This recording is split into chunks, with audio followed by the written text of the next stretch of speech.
Révolution digitale, épisode 67. Hey, this is John Lee Dumas of EO Fire, and you're listening to Revolution Digital with Francois Lambert. Each week, Francois brings you global business leaders sharing the secrets of their success in French. Francophone entrepreneurs, this is for you. Prepare to ignite. Bâtisseurs et bâtisseuses de la nouvelle économie, bien le bonjour. Ici François-Paul Lambert, bienvenue sur Révolution Digitale. Cette saison, nous diffusons depuis l'Australie. Et si c'est la première fois que vous nous écoutez, je m'entretiens chaque semaine avec des entrepreneurs et entrepreneurs inspirantes partout à travers le monde. Nous parlons de leur aventure entrepreneuriale, de comment ils et elles ont lancé leur business et les leçons tirées de leurs échecs. Si vous êtes à la recherche de sens dans votre travail, si vous vous dites « Je ne veux pas juste être le maillon d'une chaîne, je veux être indépendant et faire une différence », vous êtes au bon endroit. La vie est trop courte pour la passer à être malheureux dans son travail. Vous avez en vous énormément à offrir. Et avec Révolution Digitale, nous allons non seulement vous donner de l'inspiration, mais aussi des outils et des recommandations concrètes que vous pourrez mettre en œuvre chaque semaine pour faire ce que vous avez toujours vraiment voulu faire et travailler pour votre rêve, pas celui de quelqu'un d'autre. Alors si ce n'est déjà fait, n'oubliez pas de vous abonner gratuitement au podcast sur votre plateforme préférée pour recevoir directement chaque nouvel épisode. Vous êtes la tribu digitale. C'est parti. C'est à Madrid que l'aventure de notre invitée a commencé. Alors étudiante d'un MBA, elle donnait des cours particuliers de français comme job d'étudiante. En 2009, elle retourne dans son Bruxelles natal. Elle publie alors des petites annonces pour se faire une clientèle. Elle travaille aussi pour des intermédiaires qui payent une misère. Mais en 2012, fini les intermédiaires, I Learn French, son école de langue, est née. Avec une petite équipe de professeurs, ils aident des clients exigeants et très occupés à apprendre et à parler français ou même d'autres langues. En travaillant pour des clients comme Google, les Nations Unies et le petit dernier Air France KLM, la start-up prend son envol. Depuis 2 ans, notre invitée est à Paris où elle est en son projet. Tribu Digital, pour un podcast francophone écouté partout dans le monde, nous devions quand même d'accueillir une French teacher et happy founder. Je suis donc très heureux d'accueillir aujourd'hui Yasmine Le Cire. Bonjour Yasmine. Bonjour. Bonjour, merci beaucoup d'être avec nous aujourd'hui. Merci à vous. Non, le plaisir est pour nous. Alors Yasmine, est-ce que tu es prête à nous inspirer? Toujours, et avec grand plaisir. Super, alors Yasmine vient de vraiment donner un tout petit résumé à la tribu digitale. Est-ce que tu veux quand même y rajouter quelque chose et avant qu'on parle de tes projets, est-ce que tu peux nous donner un petit aperçu de ta vie personnelle, peut-être une anecdote ou quelque chose que l'on ne sait pas sur toi? Alors, quelque chose qu'on ne sait pas sur moi, c'est que je n'ai jamais rêvé de devenir professeur. Donc, quand j'étais adolescente, j'ai grandi à Bruxelles et forcément à Bruxelles, le français et le néerlandais étaient enseignés en secondaire et les professeurs qui donnaient cours ne m'ont jamais vraiment inspirée. Donc, quand j'étais adolescente, loin de moi l'idée de devenir un jour moi-même professeur. Voilà, et on va te demander tout à l'heure quel a été le déclic, puisque en plus d'être professeur, tu es quand même maintenant à la tête d'un organisme qui utilise d'autres professeurs. Et justement, parlons un peu de ce projet, de cette start-up I Learn French. Est-ce que tu peux un peu nous expliquer comment tu as créé cette entreprise, cette start-up, et comment tu génères tes revenus, et pourquoi tu as créé ça sur ce modèle? Alors, j'ai commencé comme job d'étudiante. J'étudiais un MBA. Cet MBA ne m'a pas vraiment plu. Mon rêve, c'était de devenir une super manager pour une grande multinationale type L'Oréal ou Coca-Cola. Et au fur et à mesure que j'avançais dans le master, je me suis rendu compte que l'aspect humain, interaction était complètement absent. Et donc, j'ai décidé de continuer à donner des cours de français, de me lancer dans cette aventure toute seule. Alors, la plupart des personnes autour de moi n'y croyaient pas vraiment. Professeur de français, cours particulier, c'est pas vraiment un métier. Et j'ai eu de plus en plus de demandes. J'ai eu des contrats avec des sociétés. La première société avec qui j'ai eu un contrat, c'est Unilever à Bruxelles. Et comme je n'avais plus le temps pour répondre aux demandes, j'ai demandé à d'autres professeurs de se joindre à moi. Et étant donné qu'il n'y a que le soleil qui se lève gratuitement, je me suis dit que la mise en relation devait pouvoir m'aider aussi à générer des revenus. Et donc, c'est comme ça que l'idée de commission sur les heures de cours a été mise en place, mais ça s'est fait naturellement. Donc, je l'avais pas prévu, ça s'est fait tout seul. Et je travaille avec des professeurs qui sont vraiment incroyables, mais qui n'arrivent pas à se vendre. Et donc ça, c'est aussi une des difficultés que j'essaye de mettre, de diminuer pour les professeurs. Ils donnent cours, c'est ce qu'ils font de mieux. Moi, j'essaie de vendre leur talent. Oui, mais alors justement, je me posais cette question. Comment est-ce que tu as fait pour te faire connaître? Parce que c'est une chose de donner des cours particuliers, de mettre des petites annonces par-ci par-là, mais pour commencer à offrir ces services à des grandes entreprises et à avoir de plus en plus de visibilité, pardon, comment est-ce que vous avez fait avec ton entreprise? Alors, j'ai commencé à faire imprimer des petites cartes de visite que je distribuais partout. Le bouche à oreille aussi fonctionne super bien. Bon, évidemment, c'est pas suffisant. Et quand j'ai commencé, il n'y avait pas encore le très très puissant Google Business avec les petites étoiles et les recommandations. Donc, il fallait un peu essayer de capter une clientèle un peu au culot. Donc, qui ne tente rien n'a rien. Alors, j'ai pris mon courage à deux mains et j'ai contacté des gens sans vraiment les connaître personnellement sur LinkedIn, sur Facebook, en me présentant: bonjour, je suis professeur de français. J'ai remarqué que certains de vos employés dans votre entreprise ne parlaient pas français. Est-ce que nous pourrions organiser un rendez-vous pour en parler plus en détail? Alors, parfois ça fonctionnait, et ça fonctionnait super bien. Les personnes appréciaient l'initiative, et il y a aussi beaucoup de mails qui sont tombés aux oubliettes, et je n'ai jamais eu de réponse. Mais j'essaye tout. Ensuite, il y a une petite chose que j'ai ajoutée dans mon marketing, c'est j'ai une petite voiture, une petite Smart blanche, et j'ai collé le logo en tout grand sur les portes, un peu partout de tous les côtés. Et donc, à chaque fois que je me déplaçais dans Bruxelles, dans le quartier européen, cette petite Smart blanche était visible partout. Et grâce à cette petite Smart blanche, j'ai eu un contrat avec Google. Ah bah voilà. Bon, aussi simple que ça, on va dire, se balader en petite Smart blanche dans votre ville et vous vous faites repérer par les géants de l'informatique. Ça, c'est assez incroyable. Il faudrait que tu nous envoies une photo de la petite voiture, qu'on puisse la mettre sur ta page. Hein. Absolument, je l'adore cette voiture. Elle m'a apporté beaucoup de clients. Et ben voilà. Est-ce que en dehors de la voiture et du bouche à oreille, est-ce que tu as utilisé aussi les réseaux sociaux, ou peut-être même les fonctionnalités de publicité, Facebook, Google, etc. Alors, j'ai essayé une campagne AdWords. Ah oui, forcément, quand j'ai commencé, je n'avais pas de site internet, donc j'ai dû faire mon site internet toute seule. Mon tout premier site internet était horrible, mais à l'époque, vu que je l'avais fait toute seule et que je l'avais fait moi-même, j'étais tellement fière. Oh, mon premier site internet. Et bon, après, maintenant, je l'ai un peu modifié, il est un peu plus professionnel. Donc, j'ai une page sur Facebook où je poste du contenu par rapport à la langue française, les expressions et tout ça. Ça ne m'a pas vraiment apporté de clients. Même, ça m'a apporté des trolls, en fait. Donc, c'était un peu bizarre, mais ça arrive. Ensuite, LinkedIn m'a apporté quelques clients, et là j'essaye depuis quelques temps de créer une communauté sur Instagram en postant des petites photos, des petites expressions et des petites choses rigolotes, des petites blagues en français. Donc ça fait plus ou moins entre 4 et 6 mois que j'essaie d'alimenter ce compte Instagram, et on verra bien où ça me mène.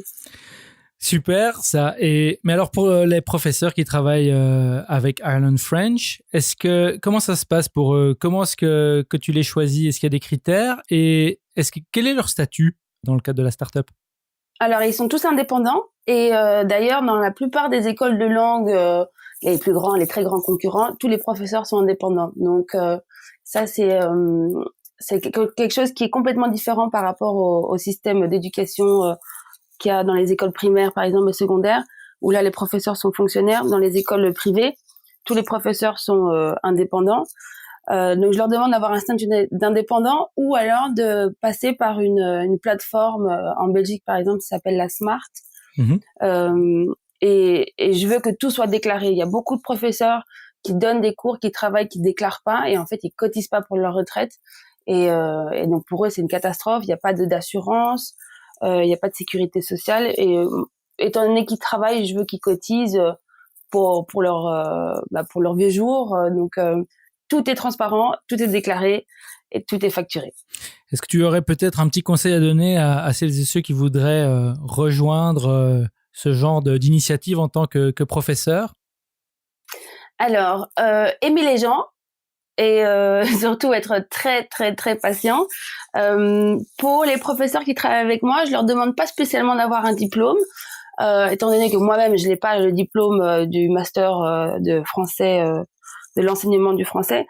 Par contre, je leur demande d'adorer leur langue maternelle et d'adorer, d'aimer le partage, enseigner la clé c'est de la patience et ne pas être embêté ou ennuyé de se répéter. Moi, je me répète tout le temps depuis 10 ans et ça me dérange absolument pas.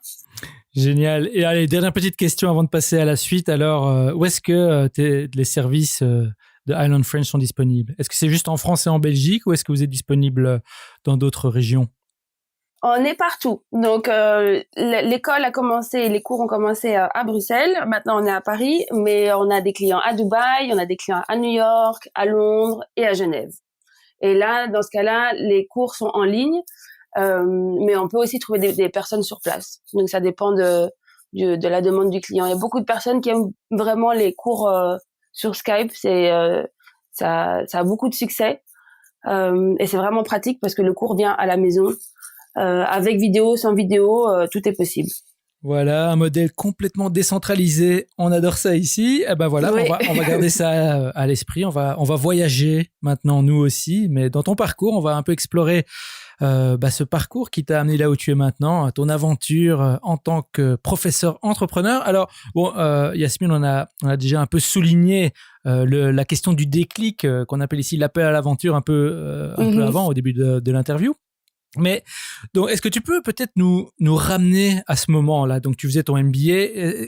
Comment ça s'est passé concrètement entre le moment où tu t'es dit je veux devenir professeur, je veux lancer un business autour de ça. Est-ce que tu peux nous expliquer le processus et peut-être nous expliquer si tu as eu des hésitations ou pas? Comment tu as géré concrètement cet aspect-là? Alors, par rapport au cours de français, j'ai jamais eu d'hésitation. Par rapport à mon travail, j'ai toujours adoré ce que je faisais et en fait, je m'amuse. Donc ça, c'était un aspect qui était très important pour moi. Tant que je m'amusais, je n'avais pas du tout envie d'arrêter. Et donc, je me suis dit, il faut que j'essaye. Je verrai bien où ça me mène. Après, j'ai eu un petit coup de pouce. Mon père est entrepreneur depuis toujours, donc j'ai été un peu baignée dans l'entrepreneuriat. Je l'ai suivi. Donc j'ai aussi assisté à ces moments de gloire, ces galères et ça m'a vraiment beaucoup inspirée aussi. Donc quand j'ai commencé moi-même à devenir professeur entrepreneur, je l'ai pris comme modèle. Mon père a été pendant très longtemps mon mentor aussi et donc suivre un peu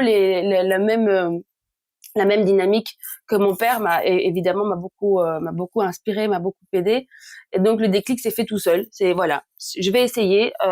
Quand j'ai demandé à d'autres professeurs de se joindre à moi, je pense que c'est vraiment à ce moment-là, je me suis dit je vais essayer de lancer quelque chose, de lancer une école et on verra bien si ça passe ou ça casse.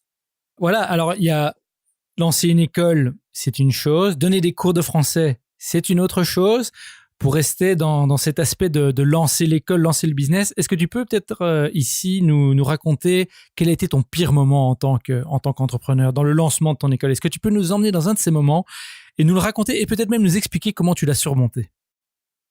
Alors, il y a eu beaucoup de moments difficiles. Alors, le premier moment difficile dans la création de la société, ça a été peut-être lorsque j'ai été refusée par 2 banques. Et ça, donc en France, quand on crée une entreprise, il faut d'abord déposer une somme d'argent en banque avant de pouvoir créer. Donc j'étais complètement bloquée et ça m'a mis. J'ai eu besoin de 2 mois et demi avant de trouver une banque qui accepte de bien ouvrir un compte. Donc je parle pas non plus de me financer, hein, je parle juste d'ouvrir un compte. Et donc ça a été déjà la première difficulté. Et mais après je suis un peu têtue et donc je dis je vais trouver la banque qui va m'accepter et qui va croire en mon projet. Et donc d'ailleurs ma banquière est fantastique, je suis très contente de travailler avec elle.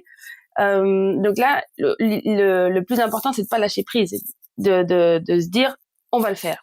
Ça va aller, il faut pas se décourager. Une première banque refuse, bon bah c'est dommage. Une deuxième banque refuse, ok, c'est un peu embêtant, mais on va trouver une solution. Et ben finalement, la troisième, c'était la dernière.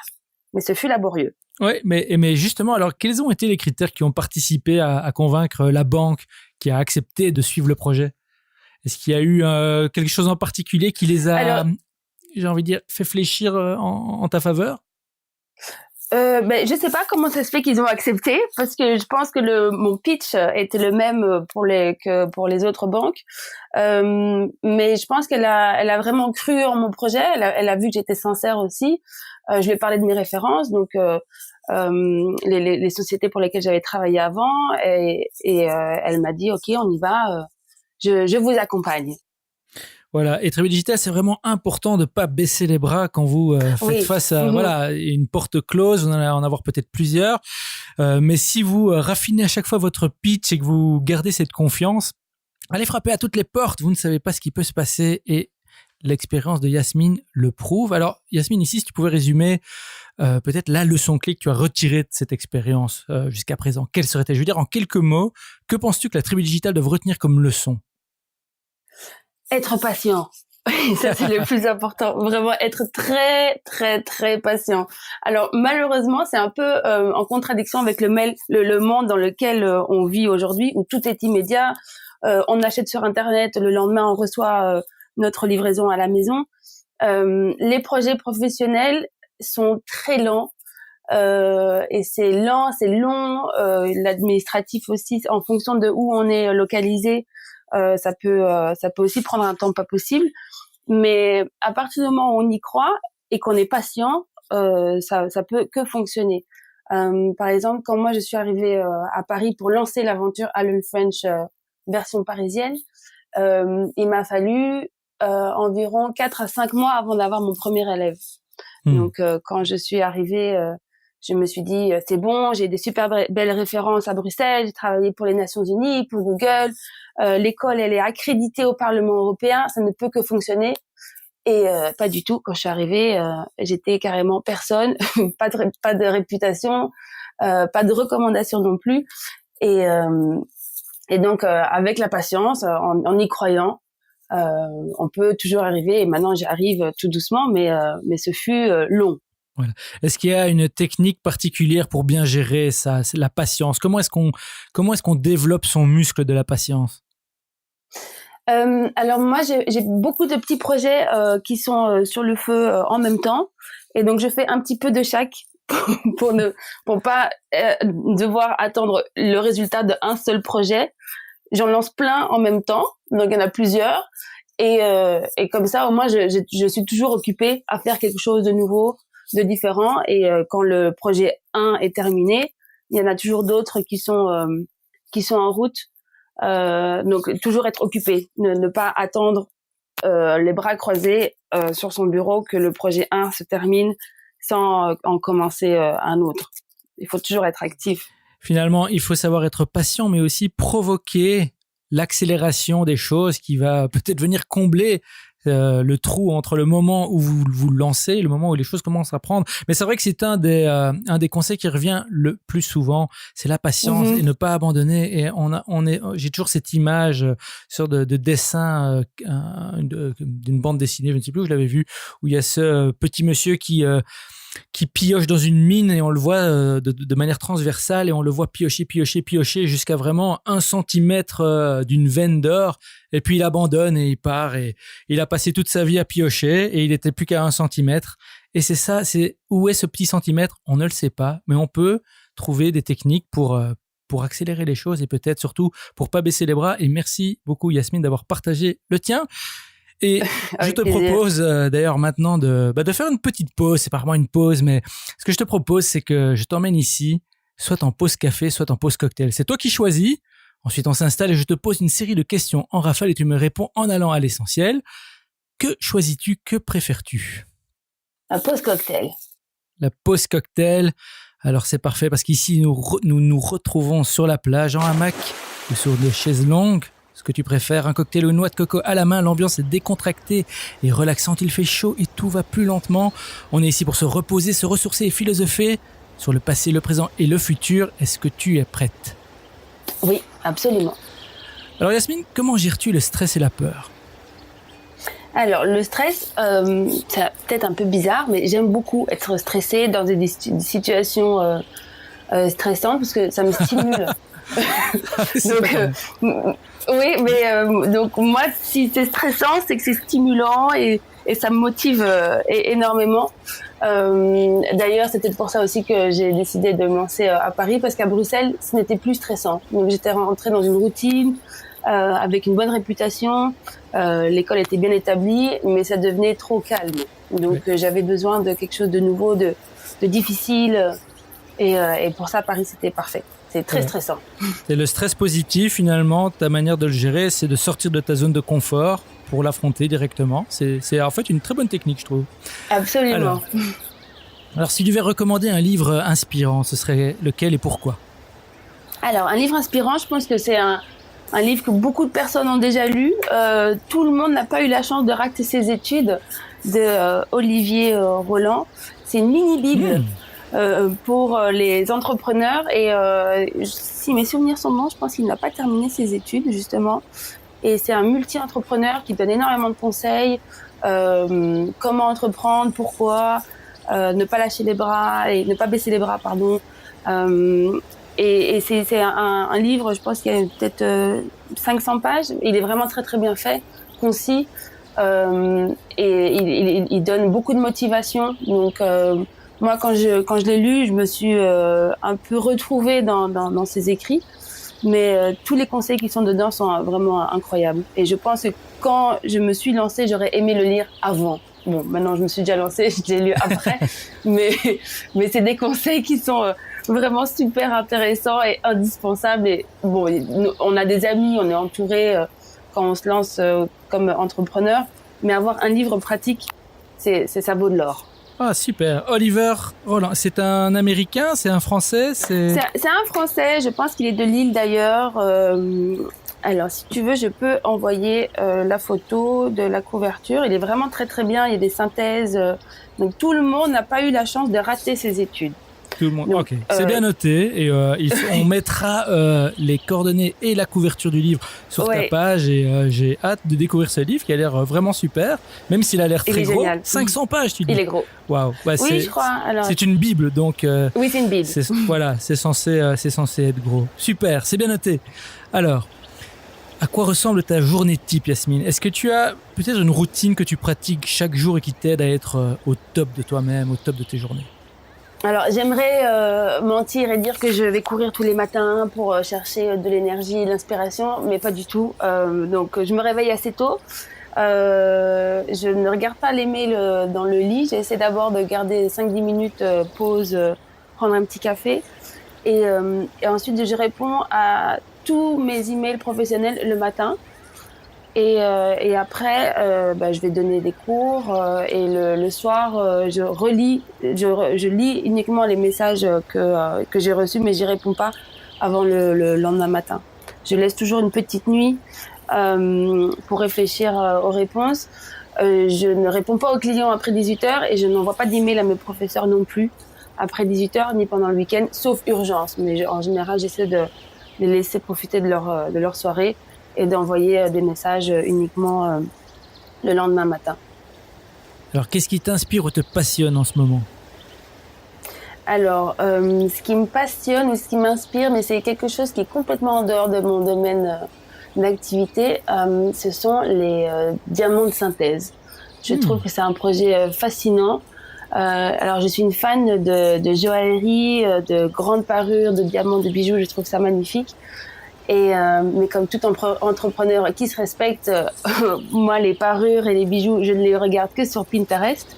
Je n'ai malheureusement pas les moyens de m'en offrir. Pas encore, pas encore. Pas encore. Mais en tout cas, je trouve que c'est une initiative qui va commencer à bouleverser un peu les codes. Et je trouve ça vraiment magnifique et fascinant. Surtout qu'en plus maintenant, on parle de plus en plus de l'impression 3D, etc. On sera bientôt capable de faire ses propres bijoux soi-même. Ou peut-être je m'avance, je n'y connais rien. Mais si, justement. Donc il y a des procédés pour les moules des bagues, justement. Et ça commence tout doucement et je pense que ça va vraiment décoller aussi. Donc les petits bijoux faits main, et l'artisanat va un peu disparaître. Bon, c'est peut-être dommage aussi de perdre cette main d'œuvre qui est de qualité et qui est incroyable, mais ça va aussi révolutionner un peu le monde de la joaillerie. Oui. Et aux artisans eux-mêmes de prendre de l'avance et de tourner ça à leur avantage, je trouve. Enfin voilà. Absolument. On arrive à la dernière question de notre petite pause, Yasmine. Et ici, si tu pouvais changer quelque chose dans le monde, qu'est-ce que ce serait et pourquoi ? Alors, peut-être pas dans le monde, mais je vais commencer par la France et la Belgique. Je changerais le système d'éducation. Je trouve que... De faire passer de la préhistoire à l'histoire. Oui, voilà, exactement. Parce que le système d'éducation, l'enseignement qui est donné aux enfants de nos jours est le même que l'enseignement que nos parents ont reçu. Mais le monde a changé depuis. Il y a eu les technologies, l'internet, les smartphones, tout ça a évolué. Mais l'éducation, pas du tout. Et je trouve que c'est une catastrophe parce que on essaye d'enseigner à des enfants de rentrer dans un moule. Et si cet enfant ne rentre pas dans ce moule, il est directement catapulté sur le côté et on s'en occupe plus. Et par exemple, moi, ça a été mon cas. J'avais l'impression d'être un éléphant à qui on demandait de grimper un arbre. Donc forcément, ça n'allait pas fonctionner. Et je trouve que l'éducation devrait s'adapter plus aux enfants, à leur intelligence. Il y a des génies. On peut parler carrément de Bill Gates qui n'a pas terminé ses études.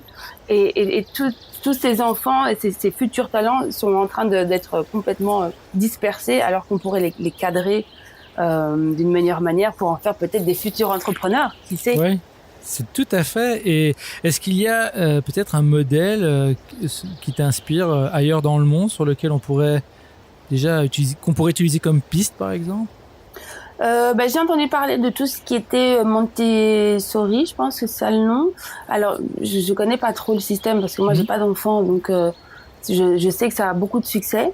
Alors, est-ce que c'est efficace? Je n'en sais rien, je l'espère. Après, je pense que c'est un peu hors de prix, donc ça aussi, je pense que il faudrait peut-être s'adapter et s'inspirer des pays scandinaves où les professeurs sont très très bien payés. Parce que voilà, quand un professeur est pas bien payé, il n'est pas passionné, hein. Donc quand on paye peanuts, you get monkeys. Donc, exactement. Et ici, je pense que tu as vraiment mis le doigt sur quelque chose. Et l'éducation est vraiment un des domaines, même si on n'a pas encore vu une disruption énorme pour le moment, c'est un des domaines qui va avoir le plus d'impact et le plus de changements, je pense, dans les années à venir, avec tout ce que les technologies, que ce soit l'intelligence artificielle, les cours en ligne, etc., vont apporter. Il y a le système éducatif, celui obligatoire dans lequel on doit passer. Celui-là, c'est un peu en retard, mais je sens comme toi qu'il y a quelque chose qui va se passer. Et j'espère en tout cas. Entrepreneurs, enfin Tribu Digital, si ça fait naître des idées en vous, voilà un domaine très très très intéressant. Merci beaucoup pour ça, Yasmine. Et on est arrivé à la fin de l'épisode, donc je suis ici obligé de te remercier doublement. Et Tribu Digital, j'espère que vous avez quand même bien pris note. Je sais qu'il y en a parmi vous qui hésitent encore à se lancer, et j'espère que l'aventure de Yasmine vous inspirera à faire le grand saut. Alors Yasmine, pour le mot de la fin, que dirais-tu à nos auditeurs de la tribu qui hésitent encore à se lancer ou qui se sentent bloqués? Si tu avais un dernier conseil à leur donner, quel serait-il? Un dernier conseil, j'en aurais plein, mais alors là je dois choisir un seul. Essayez. Il faut essayer. Et après on peut se plaindre, dire ah oui mais ça n'a pas fonctionné, c'était nul ou c'était génial. Mais si on n'essaye pas, on n'aura de toute façon aucun résultat. Si on essaye, on peut avoir un résultat positif, un résultat moyen ou un résultat négatif. Mais c'est déjà mieux d'avoir un résultat moyen ou positif qu'un zéro résultat dès le début. Donc moi je dirais il faut essayer, peu importe le projet. Voilà, Tribu Digital, essayez. Vous ne saurez jamais ce que ça aurait pu donner si vous ne le faites pas. Yasmine, vraiment merci du fond du cœur. Exactement. Voilà, alors avant de nous quitter, est-ce que tu peux nous dire comment on peut rester en contact avec toi sur les réseaux sociaux ou ailleurs? Et si tu as une annonce à faire, la Tribu Digital t'écoute. Alors, pour rester en contact avec moi, je suis très active sur LinkedIn, donc Yasmine Le Cire. Ensuite, il y a la page Facebook Allen French où je poste des petites choses en relation avec les cours de français et la langue française. Ma page Instagram Island French aussi. Et ensuite, pour faire une petite annonce, je suis une membre très active d'un réseau féminin à Paris et à Bruxelles qui s'appelle A City for Her. À Paris, c'est Paris for Her et à Bruxelles, c'est Brussels for Her. Si une des personnes qui nous écoutent, une femme qui est à Paris ou à Bruxelles, qu'elle n'hésite pas à se joindre à nos événements pour rencontrer du monde et sortir de sa petite bulle, de sa zone de confort, créer des connexions. Voilà, Tribu Digital, vous venez d'entendre Yasmine Le Cire partager avec vous son expérience et ses conseils. C'est à vous de jouer maintenant. Rejoignez-nous sur revolutiondigital.fr et tapez Yasmine dans la barre de recherche. Vous aurez accès à sa page dédiée avec toutes les informations et les références dont nous avons parlé aujourd'hui. Et bien sûr, n'oubliez pas de visiter la page de Yasmine sur ilearnfrench.eu. C'est ilearnfrench.eu. Je vais y arriver. Et de la suivre sur ses réseaux sociaux, sur LinkedIn, Facebook, Instagram et surtout, allez jeter un œil à A City for Her, ce réseau absolument génial. Vraiment, Yasmine, merci beaucoup d'avoir partagé tout ça. Merci d'avoir partagé. Merci. Merci à toi. Avec grand plaisir. Super aventure, super projet. Et ben moi, je te dis au revoir et je te retrouve en backstage. Au revoir, à bientôt. Voilà, Tribu Digital, merci de nous avoir encore écoutés aujourd'hui. J'espère que vous avez aimé cette entrevue avec Yasmine. Si c'est le cas, alors prenez une petite seconde pour partager l'épisode avec vos amis. Si vous écoutez avec Apple Podcast sur votre iPhone, tout en bas à droite de l'épisode, il y a un bouton avec 3 petits points. Il vous suffit de cliquer dessus pour partager par email ou encore de le poster sur Facebook. Donc allez-y et n'hésitez pas à me taguer si vous le souhaitez. Je vous remercierai pour le soutien.